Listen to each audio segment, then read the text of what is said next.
대형 서점이나 도서관에 가면 관심 있는 책들을 시간 제한 없이 마음껏 우리가 읽어볼 수가 있습니다. 이렇게 여러 책들을 유심히 이렇게 살펴보면 그 뒷표지에 보시면 보통 추천사가 없는 책들도 있고, 또한 한 사람의 추천사가 있는 책도 있고, 또 어떤 책들은 여러 사람의 추천사가 빽빽하게 나열된 책들도 우리는 볼 수가 있습니다. 보통 일반적으로 이 여러 사람들의 이 추천사가 나열된 책은 알맹이가 별로 없는 경우도 있습니다. 책의 내용으로 승부하려 하지 않고 추천하는 분들의 그 권위에 기대고 있기 때문이죠. 반면에 어떤 분야에든 전문가, 고수가 있습니다. 그분들은 추천의 권위에 의지하지 않습니다. 그분들이 걸어온 길과 현재의 위상으로 평가를 받습니다. 다른 권위에 기대거나 자신을 보여주려는 어떤 쇼는 필요하지 않습니다. 우리 예수님은 어떠십니까? 우리 예수님께서는 하나님의 아들이십니다. 사람들이 믿든 믿지 않든 상관이 없지요. 믿지 않는 사람들 때문에 내가 하나님의 아들이다 증명해 보여줄게, 그런 일부러 이 보여주기 시기의 쇼를 하실 이유가 없는 분이십니다. 그러나 세상 사람들은 다릅니다. 세상 사람들은 하나님의 아들이심을 보여주기를, 자신이 직접 보기를 원합니다. 오늘 본문에서 나오고 있는 이 바리새인들과 사두개인들이 바로 그런 분류의 사람들이죠. 우리 1절 말씀입니다. 우리 함께 말씀 같이 읽겠습니다. 시작. 바리새인과 사두개인들이 와서 예수를 시험하여 하늘로부터 오는 표적 보이기를 청하니. 바리새인과 사두개인들이 함께 예수 앞으로 나왔습니다. 원래 이들은 친하지 않는 그러한 사람들입니다. 바리새인은 율법주의자, 율법을 지킴을 통하여서 구원을 얻으려는 행위 중심의 구원관을 가지고 있죠. 그러다 보니 금욕주의에 또한 가까운 모습을 보이는 사람들입니다. 하지만 사두개인들은 달랐습니다. 그들은 현실주의자, 그것을 강조했습니다. 바리새인은 부활을 믿었습니다. 그러나 사두개인은 부활조차 부정하는 사람들이었습니다. 그들은 오랫동안 이 유대 사회에서 서로 다른 길을 가고 있는 사람들이었습니다. 물과 기름의 관계라고 볼 수 있죠. 섞일 수가 없는 관계입니다. 또한 앙숙이죠. 그런데 예수님을 이제 상대하면서 이 두 부류가 목표가 같아진 것입니다. 저 예수를 어떻게 하면 끌어내릴 수 있을까? 저 사람 때문에 우리의 입지가 점점 좁아지니까 우리가 살아남을 그런 방법을 찾아야 한다. 우리들이 목표가 같으니까 공조하도록 합시다. 하는 목표로 한 마음이 되니까 그들은 가까워집니다. 손을 잡고 함께 공조합니다. 사람이 사는 세상이 이럴 수도 있구나 하는 것이죠. 우리 예수님께서는 백성들에게 점점 입지가 넓혀가고 계셨죠. 그대로 두면 이 바리새인과 사두개인의 위상은 땅으로 추락하는 것이 눈에 불보듯 뻔하죠. 그들은 압박감이 주요되는 것이죠. 사회적 위치와 또 종교적인 권위들, 존립 기반 자체가 흔들릴 수밖에 없는 그러한 불안감으로 점점 자신들의 입지가 좁아지는 것이죠. 결국 그들은 손을 잡았고 함께 동행하면서 주님 앞에 나아갑니다. 그리고 이렇게 얘기합니다.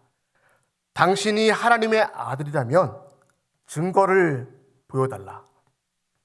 당신이 만약 하나님의 아들이라면 여기 수많은 사람들 앞에서 하나님의 아들인 것을 증명해 보이라 라고 요청합니다. 여러분, 이런 질문의 방식 어디서 많이 들어본 것 같지 않습니까? 당신이 하나님의 아들이라면, 맞습니다. 사탄이 쓰는 질문 스타일이죠. 당신이 하나님의 아들이라면. 사탄이 예수님이 공생의 사역이 시작하기 전에 광야에서 40일 동안 먹지 않고 굶주리고 계실 때, 금식하실 때 세 가지의 시험으로 예수님께 다가왔습니다. 그때 시험할 때 사용했던 질문 방식이죠. 예수님께서 공생의 사역을 시작하시면서 40일 동안 금식하셨습니다. 금식 후에 사탄은 예수님을 시험합니다. 사람의 육신을 입고 오신 그 하나님의 신성을 지니신 성자 하나님이신 예수님께서 신성을 지니신 분이셨지만 동시에 육체로 살아가야 하는 시간과 공간 안으로 오신 분이셨기 때문에 굶주리실 때는 육체가 또한 힘이 드는 것이죠. 그 틈을 타서 육신의 연약함의 그 틈을 타서 사탄이 지금 치고 들어오는 것이죠. 내가 하나님의 아들이거든 이 돌들로 떡덩이가 되게 하라. 먹는 것으로 시험하기 시작했습니다. 내가 하나님의 아들이거든 높은 곳에서 뛰어내려라. 사탄은 자기 앞에서 주님이 하나님의 아들이심을 증명해 보이라고 요청을 했습니다. 사실 주님이 이 사탄 앞에서 당신이 하나님의 아들이심을 증명할 이유가 없는 것이죠. 증명할 위치도 않으신 분이십니다. 이런 함정과 괴계에 넘어갈 이유가 없으신 분이십니다. 주님은 말씀으로 사탄을 물리치십니다. 지금 이 오늘 본문 속에서 나오고 있는 이 바리새인들과 사두개인들이 사탄과 똑같은 짓을 지금 하고 있는 것이죠. 우리 또한 믿음 생활을 하다 보면 신앙이 예전 같지 않을 때도 있죠. 믿음이 땅에 떨어지는 영적 좌절을 맛볼 때도 있고 경험할 때도 있습니다. 그때 그 빈틈을 치고 들어오는 것이 바로 사탄의 유혹의 방법이라는 것이죠. 그 방법 가운데 그때마다 찾아오는 유혹이 무엇인 줄 아십니까? 기적에 대한 집착입니다. 기적에 대한 유혹이라는 것이죠. 주님이 하나님의 아들이시라면 내 삶을, 내 환경을 확실하게 반전시켜 주십시오. 당신이 만약 하나님의 아들이라면 증명해 보이십시오. 증거가 불충분하면 안 됩니다. 기적을 요구하고 싶은 유혹이 일어나는 것이죠. 그런데 엄밀히 말하면 우리 주님은 우리에게 하나님의 아들이심을 증명할 이유가 없으신 분이시죠. 오늘 본문 속에서 바리새파와 이 사두개파, 이 양 진영이 손을 잡고 한 목소리로 지금 공격해 들어올 때 우리 주님께서는 이렇게 말씀하셨습니다. 2절과 3절 말씀 같이 읽겠습니다. 시작. 예수께서 대답하여 이르시되 너희가 저녁에 하늘이 붉으면 날이 좋겠다 하고 아침에 하늘이 붉고 흐리면 오늘은 날이 굳겠다 하나니 너희가 날씨는 분별할 줄 알면서 시대의 표적은 분별할 수 없느냐. 사람들은 하늘을 보고 우리는 하늘을 보고 하루의 그 기상, 날씨, 일기를 예측할 수 있죠. 분별할 수 있습니다. 그런데 시대의 표적은 왜 분별하지 못하느냐 말씀하시고 계시죠.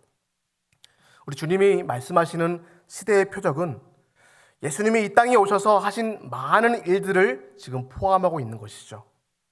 주님께서는 죽어가는 영혼을 살리시기 위해서 많은 일들을 하셨습니다. 병든 자를 고쳐주셨고 죽어가는 자를 살리셨고 배고프고 어려운 자들을 위해서 오병이어의 기적도 눈앞에서 분명하게 보여주셨습니다. 주님께서는 무리를 걸어오셨고 두려워하는 제자들에게 안심시켜 주었습니다. 주님이 하신 이 놀라운 많은 사역과 일들을 그들은 눈으로 똑똑히 지켜보았습니다. 시대의 표적을 보기만 해도 주님이 하나님의 아들이심을 짐작할 수 있는 것입니다. 그런데 그들은 주님을 자신들이 의도한 무대 위에 그 예수님을 세워놓기 위해서 연예인처럼 쇼 무대에서 보여달라 지금 그렇게 요청하고 있는 것입니다. 눈으로 볼 수 있도록 확실하게 확인해야 하겠다. 그들은 나아가고 있는 것이죠. 하나님의 아들이심을 입증해 보이라 라고 합니다. 바리새인과 이 사두개인들은 이미 수많은 기적을 눈으로 똑똑히 보았습니다. 보았음에도 불구하고 또 다른 표적을 지금 구했습니다. 하지만 그들의 마음속에는 이미 예수님을 하나님의 아들로 인정하지 않았고 자신들의 그 불신앙을 합리화하려고 하는 그 의도를 가지고 있었다는 것을 보게 됩니다.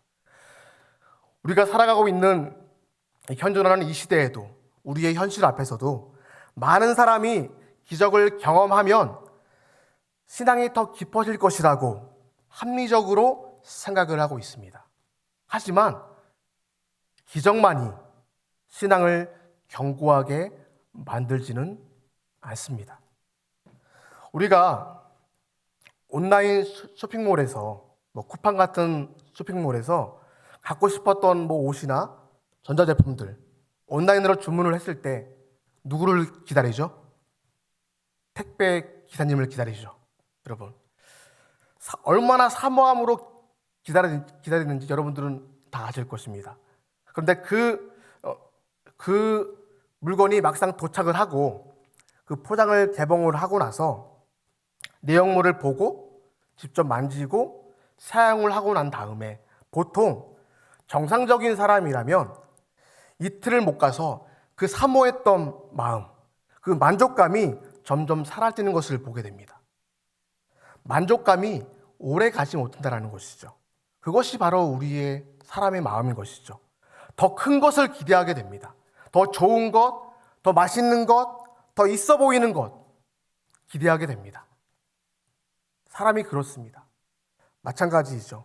기적 같은 간증들, 기적 같은 일들을 경험했죠. 하지만 더 깊어질 수 있는 출발점은 될 수 있겠지만 그 기적 그 자체가 지속적으로 그 신앙을 견고하게 만들어주지는 못한다는 것이죠. 성도 여러분, 참된 신앙은 표적이 아니라 이미 우리에게 보여주신 그 십자가의 그 구원, 보혈의 능력의 사건, 그 사건 자체가 십자가의 그 은혜의 본질 그 자체를 통하여서 은혜로 받은 예수님을 믿는 그 믿음 안에서 시작된다는 것을 우리는 믿음으로 받으시기 바랍니다. 오늘 본문 속에서 표적을 구한 이 사람들, 사탄과 다를 바 없는 그 사악한 지금 시도를 하고 있었다는 것을 보게 되죠. 주님은 이들의 요청에 이렇게 말씀하셨습니다. 4절 말씀 같이 읽겠습니다. 시작.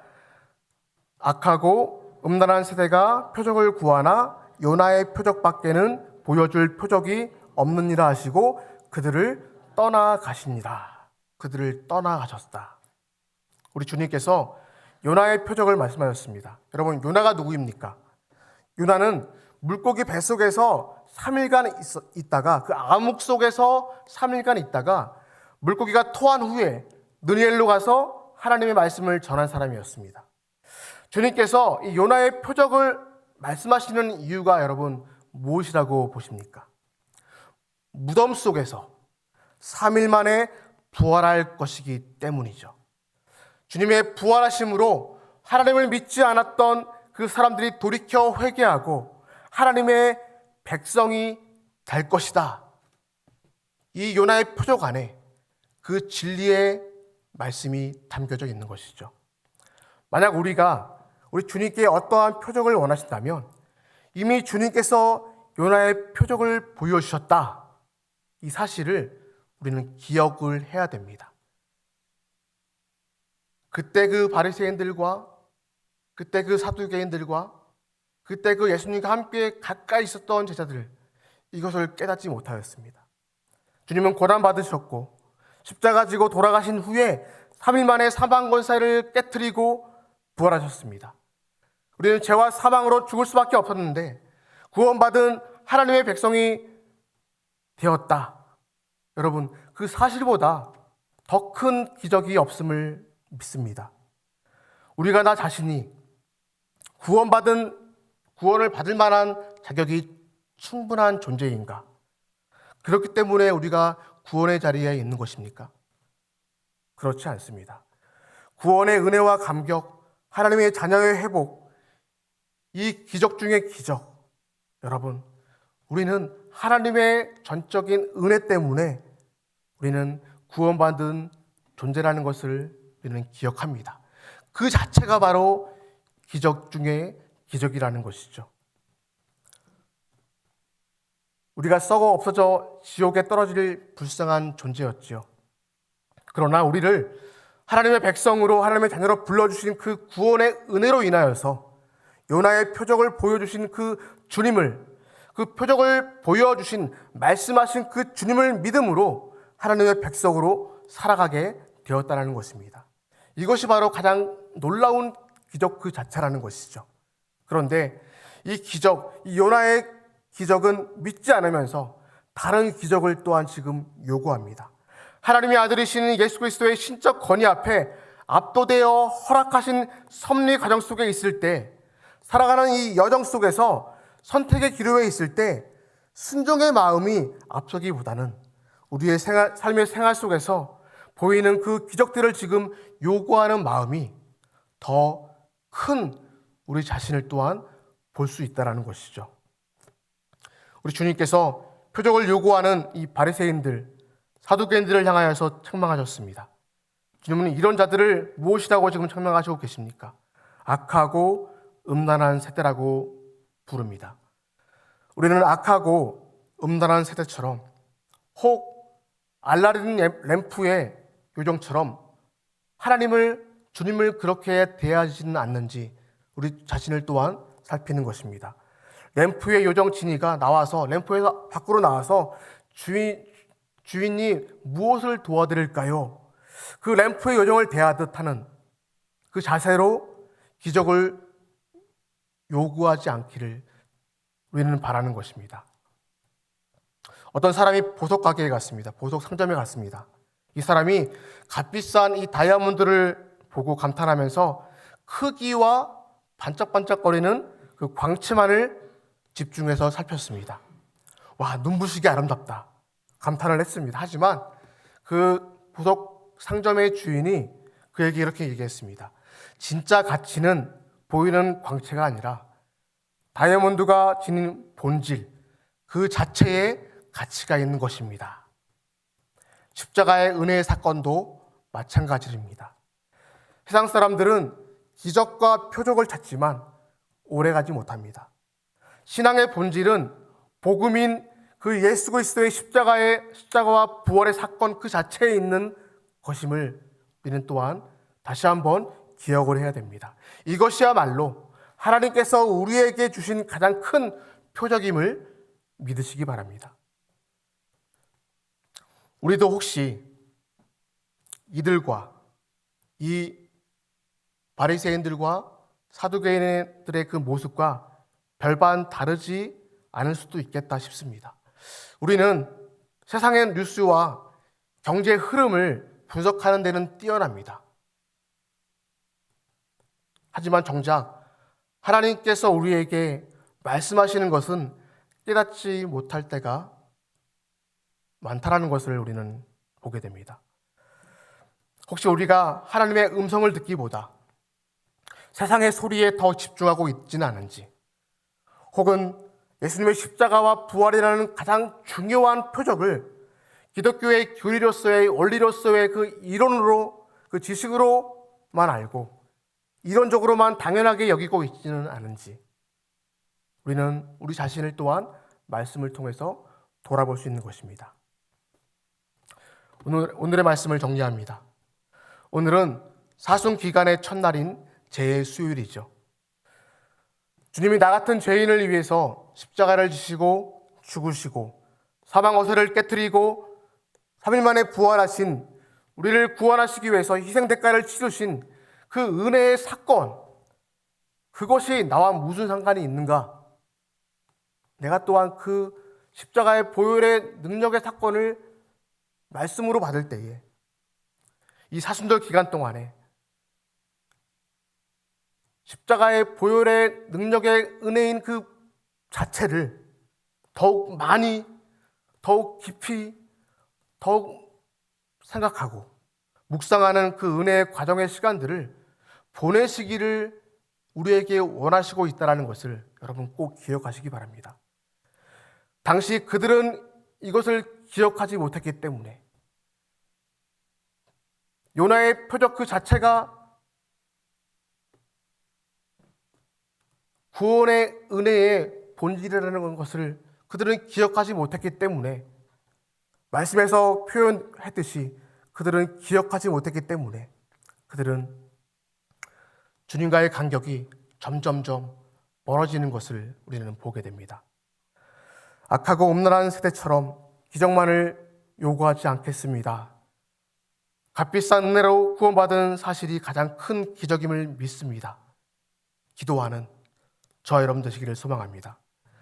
우리의 신앙이 단순히 종교적 행위에 머무르지 않기를 소망하고, 이 사순절을 보내는 이 기간 속에서 종교인으로 사는 인생에 머무르는 것이 아니라 하나님과의 인격적인 관계 속에서 더욱더 주님께로 가까이 나아갈 수 있는, 주님을 더욱더 깊이 묵상할 수 있는, 예수가 나와 무슨 상관이 있는지를, 어떠한 관계로서 서 있는지를 다시 한번 우리가 주님께로 간격이 더욱더 가까이 나아갈 수 있는 그런 복된 신앙생활의 여정 되시기를 주의 이름으로 소망합니다.